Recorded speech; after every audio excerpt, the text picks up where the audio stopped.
this will be a whole new offering and probably tap into a market that Nike and other sports apparel companies really haven't before. You know what the contract is? I want to say it's $3 million a year for 8 to 10 years. It's almost $30 million, something like that. When the harsh reality finally set in, Nike gave Adidas the finger with a new Caitlin Clark contract. The most shocking part, though, is that Nike is not only locking Clark down with the updated agreement, but they are also suing Adidas for attempting to sabotage their relationship. These leftists are idiots. Idiots. They're not about business. They're not about growing the WNBA. They're about diversity, equity, and inclusion. This is insanity, what they're doing to Caitlin Clark. Legally speaking, it's obvious that two rivaling behemoths cannot simply snoop about in each other's athlete rosters in that way. Adidas is now frantically arguing that they only extended an offer to Clark, which she declined. But let's face it, Nike is the largest name in the sport. However, I will say that Caitlin Clark has created more buzz around the basketball landscape and has actually transformed and revived a league that was the WNBA, and she is getting paid a measly $28 million for 8 years as opposed to Wemby's 100. It's strangely exciting to see this conflict play out since, in the end, Nike wasn't stupid enough to let their golden goose slip away. Additionally, the internet mocked Nike for nearly making a mistake in the first place, so it's been an amusing disaster all around. WNBA season, it was announced that Caitlin Clark signed a massive endorsement deal with Nike. This deal was for 8 years, $28 million with a signature sneaker included. Now, at the time, a lot of us were... However, this is where it becomes even more juicy. Instead of treating Caitlin Clark like the basketball goddess she is, Nike ruined everything they had planned for her. They promised her a signature shoe and a whole collection that would launch in 2024, but in typical Nike manner, they botched the rollout. Nike struck absolute gold when they signed Caitlin Clark to an 8-year, $28 million endorsement deal. So why in the world? And with that, Nike has not done one thing to promote her. We have not seen any commercials, we have not seen any ads, we have not seen any Caitlin Clark merchandise, and we for sure as hell have not seen any Caitlin Clark signature. Nike was observed dozing off. Nike striker, I almost feel bad for Adidas because all they tried to do was steal what Nike completely forgot about, and they almost succeeded. This wasn't just some idle rumors you see on Twitter, it was the real thing, and it came with a lot of heat. Adidas threw everything they had at Caitlin Clark as if they were trying to stage a sneaker coup or something. People were shaken because this wasn't just a casual deal, it was a full-fledged takeover attempt. Adidas wasn't playing nice. They saw the opportunity and went for it while Nike was caught dozing. We might not get a signature shoe from Caitlin until 2026 or 2027. I didn't mean for this video to turn into a rant, but this is just another example about how people have fumbled the gift that is. Not a minor error either. They moved the release date to 2026 or possibly 2027. That's not only a postponement, it's a complete contract violation in big letters. How can you screw that up?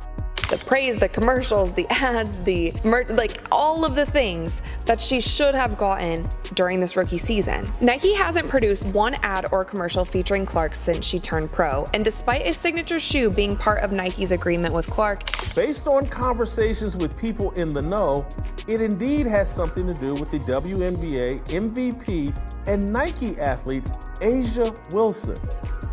But beyond Wilson, it's about the culture at the company that's more concerned with quelling noise rather than making it, as Nike once used to. If you're shocked, let me explain.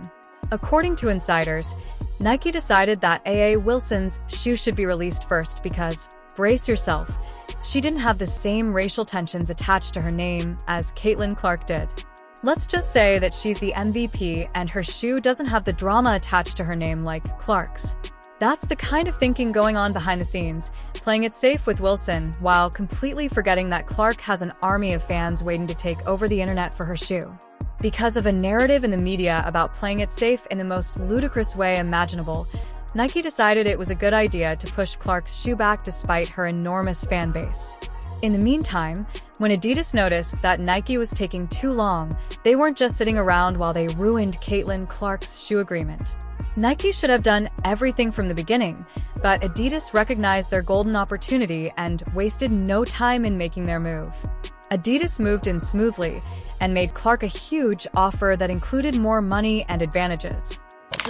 I would wear it. However, Adidas actually outdid Nike in this regard by giving Clark creative freedom over her own marketing plan, whilst Nike remained mired in corporate red tape. Adidas went above and beyond to provide Clark the freedom that athletes rarely have. This freedom extended beyond simply wearing shoes. It allowed Clark to create her own advertisements, build her own brand, and communicate with her devoted fan base. Nike didn't anticipate it at all. Currently the best player in the WNBA? Yes. Is Caitlin Clark currently the face of the WNBA? Yes. Do I think if A'ja Wilson dropped a shoe and Caitlin Clark dropped a shoe today at the very same time, that Caitlin Clark would outsell A'ja's shoe by 100 times? And the shoe release schedule comes next. Adidas wasn't playing that game. They promised her a quicker release date, so her followers wouldn't have to wait a century to get their hands on her shoes. You may recall how Nike kept moving Clark's signature shoe farther and farther into the future, from 2024 to 2025, possibly even 2026. While Nike was still fumbling with paperwork to come up with a launch plan, Adidas realized that Clark's followers weren't going to wait around forever and were eager to get her shoe. The hype that Caitlin Clark had going into this season, we will not see that again. She came off of playing in a national championship game that had over 20 million people. Nike, on the other hand, was in full-on panic mode because they knew they were in danger of a PR disaster if Clark accepted an offer from the United States. This was because, in a head-to-head shoe launch between Clark and A'ja Wilson, Clark's fan base was on another level, and Nike knew that if both shoes dropped at the same time, Clark's would sell out quickly, leaving Wilson's gathering in the dust. What did Nike do? They went into full damage control mode, frantically attempting to revive the original contract they'd neglected after months of pushing Clark to the sidelines. They were trying to get her shoe launch back on track for a 2024 release date, the same date they had initially promised her, but then bailed on. They were all in on getting her shoe to market as quickly as possible because they knew if they lost her to Adidas, it would be disastrous for them. She deserves it! She deserves it! For a moment, let's be honest. Was it too little? Too late? Nike had already made a mistake, and Clark's fan base wasn't exactly happy with how she'd been treated. They had watched as Nike sidelined Clark to promote Wilson, and now that Adidas was involved, Nike was acting more like the antagonist in this story. It wasn't just about sneakers anymore. It was about loyalty, respect, and how Nike handled their rising star behind the scenes.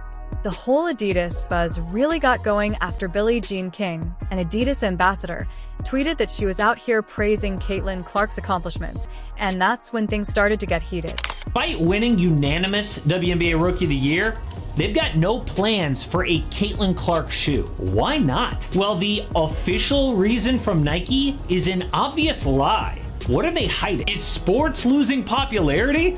No, Adidas has done pretty well over that time despite ending their partnership with... Insiders were talking about Nike's last-ditch attempt to sweeten the deal. According to rumors, they were offering bonuses, quicker production schedules, and a massive marketing campaign. It was obvious that Nike was trying everything in the hopes that something would stick because they couldn't afford to lose Clark, not only because she was a baller, but also because of what she stood for off the court. Losing her to Adidas would be a huge blow to Nike's reputation, especially with all the racial and social dynamics already at play. Furthermore, there were rumors of a lawsuit, as if the drama wasn't enough. On top of everything else, there was talk of a legal battle between two of the largest sports brands in the world. Brewing, yes, wasn't just sitting around trying to work out a deal. They were also getting ready to take Adidas to court. They were accusing Adidas of contract manipulation, essentially saying that Adidas had broken some clauses in Clark's original Nike contract. LeBron James had his own signature shoe his rookie year. So 20 years ago, Nike was nimble enough and had enough vision to see that, hey, let's get LeBron's shoe out here. This guy's going to be a big deal. They can't do this for Caitlin Clark. Whether or not they could actually stop Adidas from signing Clark was still up in the air, but one thing was certain: Nike wasn't going down without a fight. If you think it wasn't that big of a deal, you should know that these huge endorsement contracts aren't just casual agreements. They're airtight athletes who can't jump from one brand to another whenever they feel like it, especially when there's an exclusivity clause involved. This was no longer just about shoes. It was a full-fledged corporate war. Contract I want to say it's $3 million a year for 8 to 10 years. It's almost $30 million. And guess what? That exact clause in Caitlin Clark's contract probably states unequivocally that she cannot endorse any other brands, especially their biggest rival Adidas, while the contract is in effect. However, Adidas apparently decided to push their luck anyway. So, what is Adidas accused of? Rumor has it that Adidas has been working behind the scenes to try to convince Clark that she deserves more than Nike is giving her. Some whispers even suggest that Adidas may have added a few extra perks to entice her over. Yes, the sports war game is cutthroat, but this time, Nike claims Adidas did something wrong. Landed a major endorsement deal with Adidas. This partnership is a game changer. It's a huge win for Clark and for women's basketball. This will be a whole new offering and probably tap into a market that Nike and other sports apparel companies really haven't before. Obviously, little girls are going to wear them. I think plenty of dudes are going to wear them. You're just going to see those things in high demand. That exclusivity clause in Clark's original Nike contract is something Adidas should have known better than to tamper with. But now they are allegedly using some backstage tactics to snatch Clark away. It's like watching two fighters compete in the ring, but Nike is accusing them of being dishonest. However, the rumors are long gone. According to reports, Nike's legal team is currently working hard to prepare for a lawsuit against Adidas, alleging contract tampering. If that seems like a huge issue, it is, as Nike's successful prosecution may upend not only the sports sector but the whole endorsement market. The world it's about to get real when two of the biggest brands are vying for the attention of one of the most attractive basketball players, and Caitlin Clark is right in the center of it.